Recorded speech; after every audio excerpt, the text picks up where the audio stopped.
Hello दोस्तों, नमस्कार। Dream campus में आपका स्वागत है। मैं हूं शिवजीत सिंह।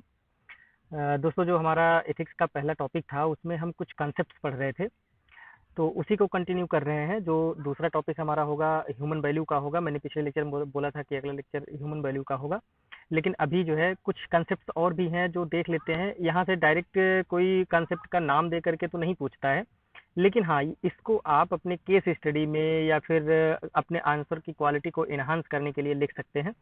तो इसलिए ये कॉन्सेप्ट जो है थोड़ा सा एक्सप्लेन करना मुझे ज़रूरी लगा, इसलिए मैं इसको कर रहा हूँ। तो इसमें जो हमारा सबसे पहला है कॉन्सेप्ट, वह है मिलिट्री एथिक्स का। मिलिट्री एथिक्स के बारे में हमने पहले भी थोड़ा सा चर्चा किया था। आज थोड़ा सा इसको और डिटेल में देखेंगे। लेकिन दोस्तों, शुरू करने से पहले मेरा आपसे हम्बल रिक्वेस्ट है कि प्लीज़ चैनल को सब्सक्राइब जरूर कीजिए अगर आप पहली बार विजिट कर रहे हैं। और अगर आपको यूजफुल लगे तो शेयर भी कीजिए अपने फेलो एस्पिरेंट्स के साथ, ताकि ज़्यादा से ज़्यादा लोग इसका फ़ायदा ले सकें। फ्री में अवेलेबल है, कंप्लीट कोर्स है, तो सबके लिए फ़ायदेमंद है। ठीक है ना, हिंदी मीडियम हो या इंग्लिश मीडियम हो, सबके लिए फ़ायदेमंद है। तो सब्सक्राइब करना और शेयर करना बिल्कुल ना भूलें। ठीक है, चलिए देखिए, मिलिट्री इथिक्स। हर कंट्री में मिलिट्री तो होता ही है, लेकिन मिलिट्री का जो मेन फंक्शन है वो है सिक्योरिटी का। ठीक है ना, security, external security, internal security, हर तरह की सिक्योरिटी को इंश्योर करना मिलिट्री का काम होता है।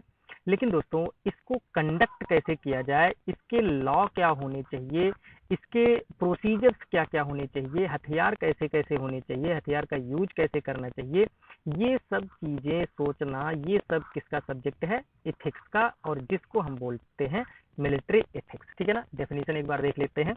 Military ethics are concerned with the questions regarding the application of force. Force का एप्लीकेशन चाहे किसी भी पर्पज से, तो जो ये एप्लीकेशन ऑफ फोर्स है, this is the subject of ethical concern. ठीक है ना, एथिक्स के थ्योरीज को यहाँ पे अप्लाई किया जाता है, प्रैक्टिकल रूप में उसको लागू करके देखा जाता है कि क्या जो भी एक्शंस लिए जा रहे हैं वो इथिकली ठीक हैं या नहीं ठीक है। ठीक है ना, and the ethos of the soldiers and are often understood as the applied professional ethics. जैसा कि हमने कहा था कि जो 3 ब्रांचेज होते हैं एथिक्स के, उसमें एक अप्लाइड एथिक्स है जो तीसरा पार्ट है, एक मेटा एथिक्स है और एक नॉर्मेटिव एथिक्स है। ये सब हम लोग देख चुके हैं।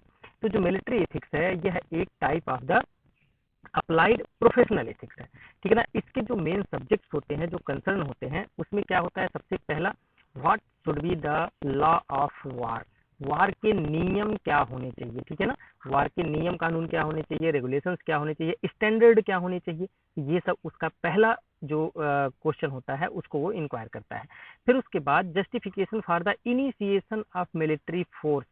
किसी भी तरह का जो मिलिट्री फोर्स है उसको शुरुआत कैसे किया जाना चाहिए या शुरुआत किया जाना चाहिए या नहीं, वह सोचना, वहां पे एथिकल थ्योरीज को लगा करके उसको जस्टिफाई करना, यह जो है मिलिट्री एथिक्स का काम होता है। उसके बाद decisions about who may be targeted in the warfare. अगर युद्ध होता है तो युद्ध में किसको टारगेट करना चाहिए? क्या वो मिलिट्री पर्सनल है जिनको टारगेट करना चाहिए, या फिर सिविलियन है, सिविलियन को भी टारगेट करना चाहिए, एग्रीकल्चर को टारगेट करना चाहिए, इंफ्रास्ट्रक्चर को टारगेट करना चाहिए, फाइनेंशियल इंस्टीट्यूशंस को टारगेट करना चाहिए, टेलीकम्युनिकेशंस को टारगेट करना चाहिए, किस चीज को टारगेट करना चाहिए और किस चीज को टारगेट किया जा सकता है, ये सब सारी चीजें कौन सोचता है? यहाँ पे जो अप्लाइड एथिक्स है उसको लगा करके यहाँ पे बात किया जाता है। फिर उसके बाद decision on the choice of weaponry and what collateral effect such weaponry में हैव। किस तरह का हथियार प्रयोग करना चाहिए और उस तरह के हथियार का प्रयोग करके जो इफेक्ट डाला गया, जो प्रभाव डाला गया, उसके बारे में बात करता है। फिर उसके बाद standards of the for the refugees and prisoner of war. अब ऑब्वियसली देखिए, रिफ्यूजीज और प्रिजनर ऑफ वार्स में थोड़ा सा अंतर ये होता है कि जैसे मान लीजिए कि ये कोई प्लेस है और यहाँ पे कोई मिलिट्री एक्सपेडिशन हो रहा है, कुछ वार वगैरह हो रहा है, तो यहाँ पे कुछ सिविलियन लोग हैं जिनको वार में डायरेक्ट इन्वॉल्वमेंट नहीं है, लेकिन वार की वजह से इनका जीवन प्रभावित हो रहा है। तो ये क्या करते हैं, यहाँ से निकल करके किसी दूसरी जगह पे चले जाते हैं। तो जब दूसरी जगह पे जाते हैं तो वहां पे उनको बोला जाता है कि ये रिफ्यूजीज हैं। ठीक है ना, प्रिजनर ऑफ वार्स क्या होते हैं? बेसिकली ये कौन होते हैं? ये सोल्जर्स होते हैं जो युद्ध कर रहे होते हैं, वो किसी तरह से सपोज दैट कैप्चर कर लिए गए, तो उनको प्रिजनर ऑफ वार बोला जाता है। देखिए, आफ्टर ऑल जो रिफ्यूजीज हैं वो भी आदमी ही हैं, ह्यूमंस ही हैं। जो प्रिजनर ऑफ वार हैं वो भी ह्यूमंस ही हैं। तो एक ह्यूमन के साथ किस तरह का ट्रीटमेंट करना चाहिए ड्यूरिंग द वार, यह जो है मिलिट्री एथिक्स इस पे बात करता है। उसके बाद methods of dealing with violation of laws of the war, मतलब ये कि अगर कोई युद्ध के नियम कानून बनाए गए हैं और उस नियम कानून को कोई तोड़ रहा है, कोई वायलेट कर रहा है, तो उसके साथ कैसा व्यवहार करना चाहिए, उसको क्या पनिशमेंट देना चाहिए या फिर उसको कैसे डील करना चाहिए, ये सब सब्जेक्ट किसका है, मिलिट्री एथिक्स का है। ठीक है ना। तो उम्मीद है कि मिलिट्री एथिक्स क्या होता है ये आपको समझ में आ गया होगा। अगर जहां पे भी जरूरत पड़ी तो आप इसको आसानी से यूज कर सकते हैं। दूसरा कॉन्सेप्ट है हमारा सोशल एथिक्स। इसको एकदम आसान भाषा में आप समझिए, उसके बाद देखेंगे क्या लिखा है। ये कोई सोसाइटी है छोटी सी, ठीक है ना। तो इन सोसाइटी में रहने वाले जितने भी लोग हैं, इनका एक अपना कोड ऑफ कंडक्ट होगा, इनका एक अपना कल्चर होगा, जीने का तरीका होगा, इनका एक अपना फूड हैबिट होगा, इनका एक अपना कस्टम होगा, ठीक है ना, ट्रेडिशन होगा, सारी चीजें इनका एक अपना अलग होगा जो है, ठीक है ना, मतलब अलग तरह से होगा।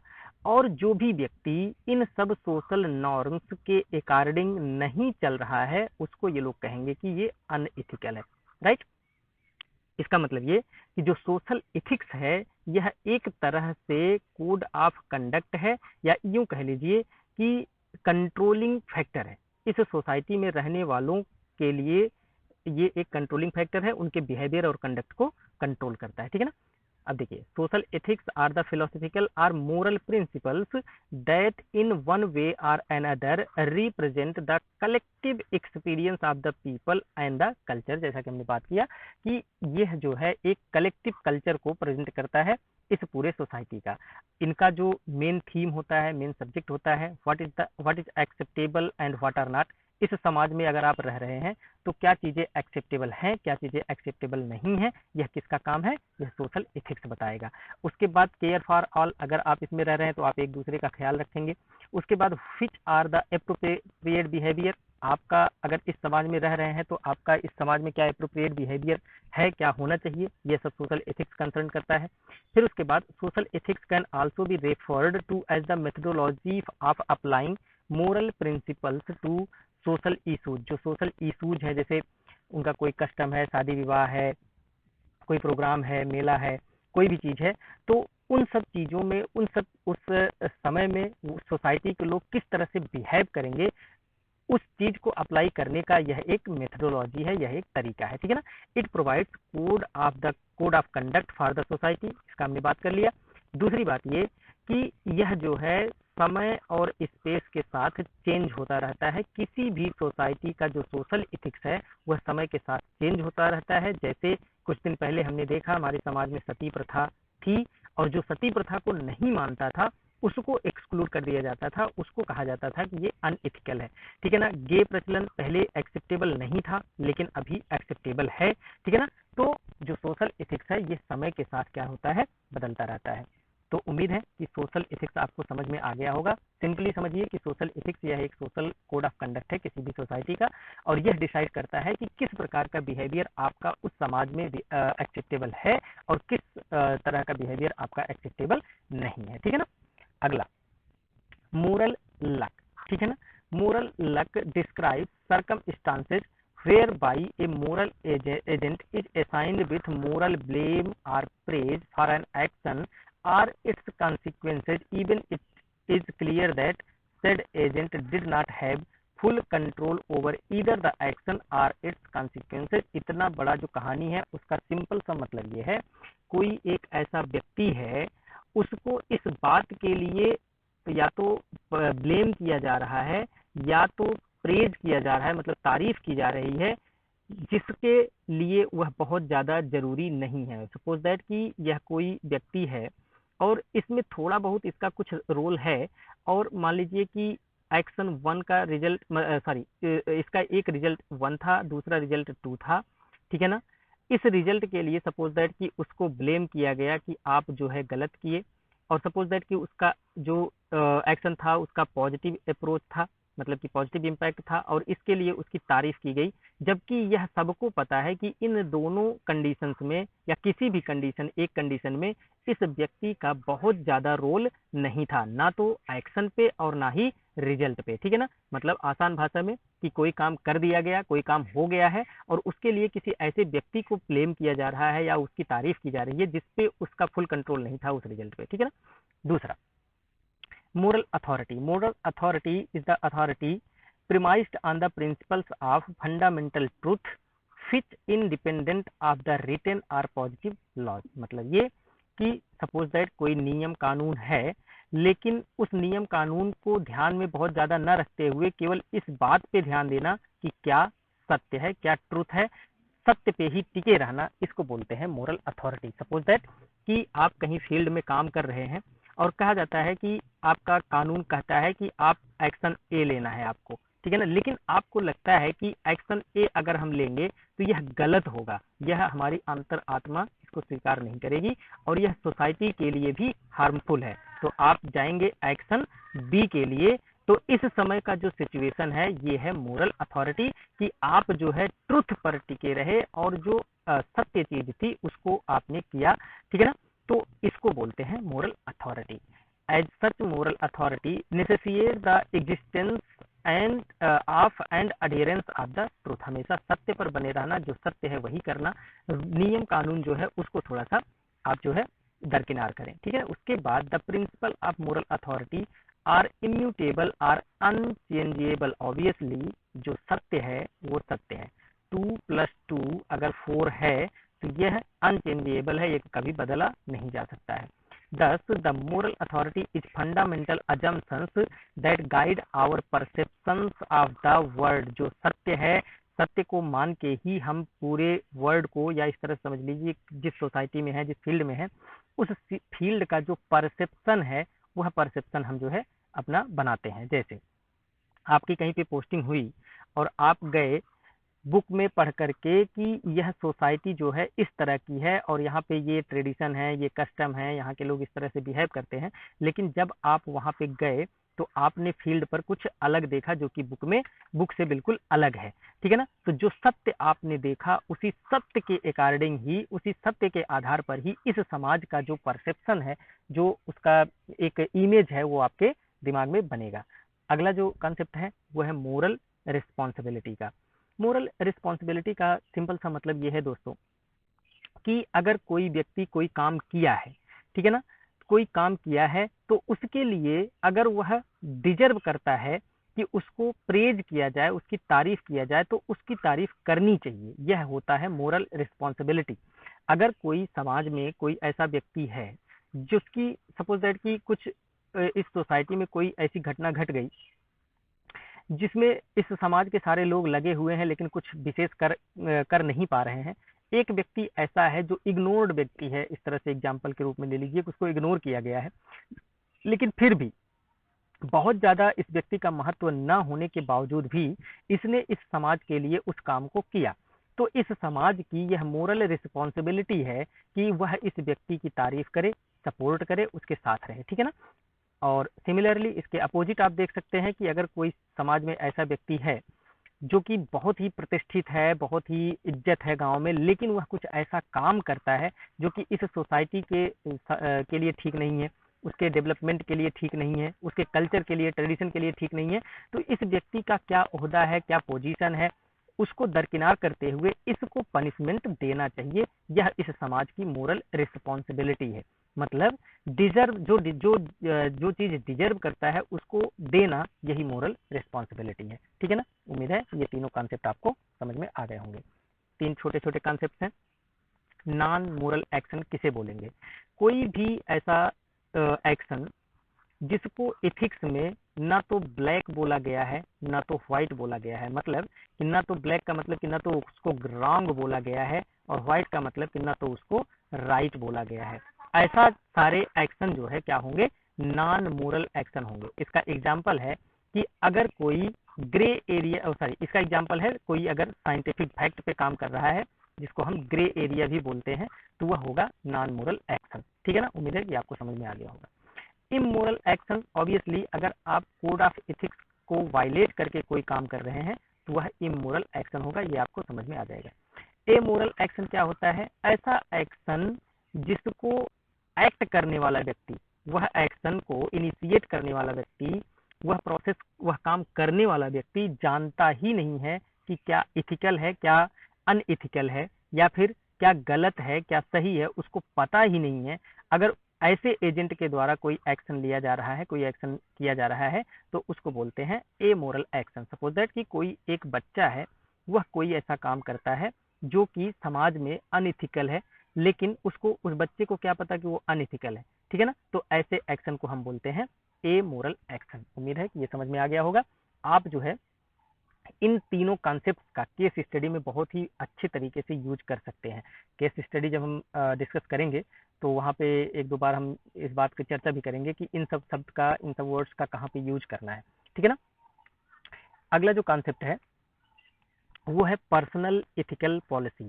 सिंपल सी बात यह है कि आप अपने पर्सनल लाइफ में कितने इथिकल प्रिंसिपल्स को लागू करते हैं और किस हिसाब से आप अपनी लाइफ को जीते हैं, किस तरह से आप अपनी लाइफ को संचालित करते हैं। सिंपल सी बात है, ठीक है ना। मतलब ये कि कोड ऑफ एथिक्स है, वो आप अपने ऊपर कितना लागू करते हैं, यह जो है आपका पर्सनल इथिकल पॉलिसी होगा।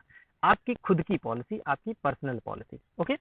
ethical code of conduct then one apply over herself in all aspects of life। ये नहीं कि आज जो है आप कुछ और बोल रहे हैं और वही काम आप दूसरे दिन कर रहे हैं तो कुछ और बोल रहे हैं। अब थ्रू आउट द लाइफ या through out the all aspects of the life जो आप इथिकल पॉलिसी जो आप अपने ऊपर अप्लाई करते हैं उसको हम पर्सनल इथिकल पॉलिसी बोलते हैं। जैसे फॉर एग्जांपल कि कोई व्यक्ति है जो वेजिटेरियन है तो अपने लाइफ टाइम वेजिटेरियन है तो उसका पर्सनल इथिक्स है। कोई नॉन वेजिटेरियन है तो नॉन वेजिटेरियन पूरे लाइफ में है तो उसका पर्सनल इथिक्स है। कोई व्यक्ति है जो पेट्स का बहुत ज़्यादा ख्याल करता है तो उसका पर्सनल इथिक्स है। कोई समाज के लिए कुछ कार्य करना चाहता है और मतलब कि सोसाइटी को कुछ देना चाहता है तो उसका अपना पर्सनल इथिक्स है। कुछ लोग हैं जो बड़े बुजुर्गों की इज्जत नहीं करना चाहते हैं तो उनका पर्सनल इथिक्स है। वो बोलते हैं कि जनरेशन गैप है। भाई जनरेशन गैप है तो उसको फिल करो ना, आप तो इतना भी तो नहीं गैप है ना। तो जनरेशन गैप बोल करके वो इग्नोर करने की कोशिश करते हैं। तो आप उस गैप को फिल करने की कोशिश करो, ये आपका पर्सनल इथिक्स होना चाहिए। लेकिन अलग अलग अपना सबका पर्सनल इथिक्स होता है, अपनी लाइफ में वो अप्लाई करते हैं, ठीक है ना। Okay. This policy should be guided by the following principles. यह जो पॉलिसी है एक आइडियल व्यक्ति का, अगर हम बात करें एक ठीक ठाक सज्जन व्यक्ति का जो है, जो समाज का सज्जन व्यक्ति है, अगर वह अपनी पर्सनल एथिकल पॉलिसी बनाना चाहता है, अभी तक मान लीजिए आपका नहीं है तो आप इसको पढ़ के बना सकते हैं आप अपनी पर्सनल एथिकल पॉलिसी। तो कुछ प्रिंसिपल्स हैं जिसको फॉलो करके आप एक ठीक ठाक जो है पर्सनल पॉलिसी बना सकते हैं। जैसे to not purposely cause harm to any other human. किसी को बेवजह जानबूझ करके किसी को दुख मत दीजिए, जलते राह किसी को थप्पड़ मत मार दीजिए, गाली मत दे दीजिए, कोई ऐसा काम मत कीजिए कि आपके एक्शन से कोई अगला व्यक्ति दुखी हो जाए, ठीक है ना। तो मान लीजिए आप उसका हेल्प नहीं भी कर पा रहे हैं, कोई बात नहीं, कोई ऐसा कुछ मत करिए कि उसका नुकसान हो जाए। भला किसी का कर न सको तो बुरा किसी का मत करना, ये पहला पॉलिसी होना चाहिए आपका। दूसरा, to promote and demonstrate my ideas through my actions not forcefully.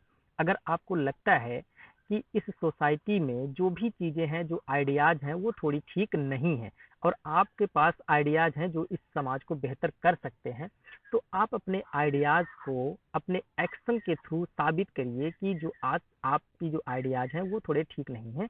मेरे एक्शंस को देखिए, मेरे आइडियाज को देखिए, इससे समाज का भला हो रहा है, ठीक है ना। तो अपने आइडियाज का जो प्रमोशन है उसको एक्शंस के थ्रू करिए, दिखाइए लोगों को, ना कि उनको जबरदस्ती फोर्स कीजिए कि आप ऐसे आइडियाज को फॉलो करिए, ठीक है। उसके बाद to respect the ideas, life style, religion, custom and tradition of others. केवल आप अपना थोपिए मत।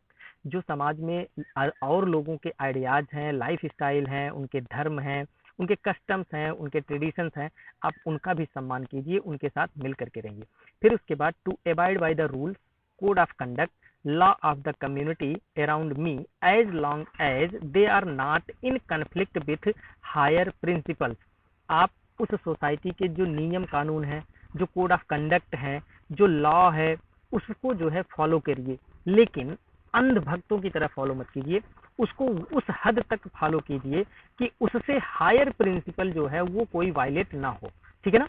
तो जो भी नियम कानून है, जो कोड ऑफ कंडक्ट है, जो इथिक्स है, आप उसको फॉलो कीजिए। लेकिन अगर वह लॉ, वह कानून, कोड ऑफ कंडक्ट आपके किसी हायर प्रिंसिपल, मोरल प्रिंसिपल को ठेस पहुंचा रहे हैं, उसको वायलेट कर रहे हैं, तो आप जो है उसको मत मानिए। उसके बाद to be honest and trustworthy and to disclose my feelings, आप जो है ऑनेस्ट रहिए। जो भी आप सोच रहे हैं, जो भी आप समझ रहे हैं सोसाइटी के बारे में, अपने बारे में, उसको लोगों के सामने डिस्क्लोज कीजिए। आप अपनी फीलिंग्स को भी लोगों को बताइए कि हम ऐसा सोचते हैं। तब जो है आपके लोगों, आपके बातों को, आपके आइडियाज को लोग मानेंगे। और ट्रस्टवर्दी रहिए। जो काम आप सोचिए, जो काम आप करना चाहते हैं, या फिर जो बात आप बताना चाहते हैं, या फिर कोई बात आपको बताई गई है, कोई जिम्मेदारी आपको दी गई है, तो आप उसको जो है ट्रस्टवर्दी रहिए, उसको जो है फुलफिल कीजिए। फिर उसके बाद to respect the property of others as long as we have the concept of the property. अगर उस सोसाइटी में कंसेप्ट ऑफ प्रॉपर्टी है तो आप दूसरों की प्रॉपर्टी का रिस्पेक्ट कीजिए। ये नहीं कि कोई अपना गेहूं का फसल लगा के गया है और उसका बहुत बढ़िया है, वो तैयार हो गया है, बस कटने ही वाला है, तो अगले दिन शाम को आप गए उसमें आग लगा दिए। ऐसा मत कीजिए। उसकी प्रॉपर्टी है, उसकी इज्जत कीजिए। आपकी प्रॉपर्टी है, आपकी भी इज्जत की जाएगी। फिर उसके बाद to give proper credit to others. अगर कोई काम कोई व्यक्ति आपके लिए किया है या समाज के लिए कर रहा है, तो आप उसको प्रॉपर क्रेडिट दीजिए। आप उसको बताइए, आप उसको सराहना कीजिए कि आपने समाज के लिए या हमारे लिए ये काम किया है, आपका थैंक यू। ठीक है ना? आप थैंक यू किसी भी तरह से बोल सकते हैं। उसके बाद to promote a higher quality of life for myself and the others. आप अपनी जो है अपनी लाइफ क्वालिटी भी स्ट्रॉन्ग कीजिए, बढ़ाइए, अच्छा कीजिए, और दूसरों की भी लाइफ क्वालिटी को अच्छा करने के लिए आप हमेशा प्रयासरत रहिए। फिर उसके बाद टू ऑनर कॉन्फिडेंशियलिटी, मतलब अगर कोई ऐसी चीज है जिसको गुप्त रखना बहुत जरूरी है, ठीक है ना, जिसका डिस्क्लोजर समाज के लिए हानिकारक हो सकता है, तो आप उसको कभी भी डिस्क्लोज मत करिए, उसको कॉन्फिडेंशियल ही रखिए। उसके बाद to not have others fear me. ऐसा कोई काम, कोई भी गतिविधि, कोई एक्टिविटी मत कीजिए जिससे लोग आपसे डरें। यह भी एक जो है एथिकल पॉलिसी होती है। ठीक है ना? तो ये तो हो गया पर्सनल एथिकल पॉलिसी, इस सेंस में कि आप इस लेक्चर को पढ़ने के बाद आप थोड़ा सा जो है अपना पर्सनल जो एथिकल पॉलिसी आप उसको डेवलप कर सकें, पहला उद्देश्य। दूसरा उद्देश्य ये है कि अगर पर्सनल एथिकल पॉलिसी का आप जो है थोड़ा बहुत इन्वॉल्वमेंट करेंगे आंसर राइटिंग में, तो जो आंसर राइटिंग की क्वालिटी है वो थोड़ी सी इनहेंस हो जाएगी। तो उम्मीद है कि आज के सारे कॉन्सेप्ट आपको अच्छे से समझ में आ गए होंगे। इसके बाद भी अगर कोई कंफ्यूजन है, कोई क्वेश्चन है, कोई डिमांड है, कोई सजेशन है, तो आप कमेंट बॉक्स में हमको कमेंट कर सकते हैं, या फिर टेलीग्राम पे डायरेक्ट हमको मैसेज कर सकते हैं। आज के लिए बस इतना ही। Thanks for watching.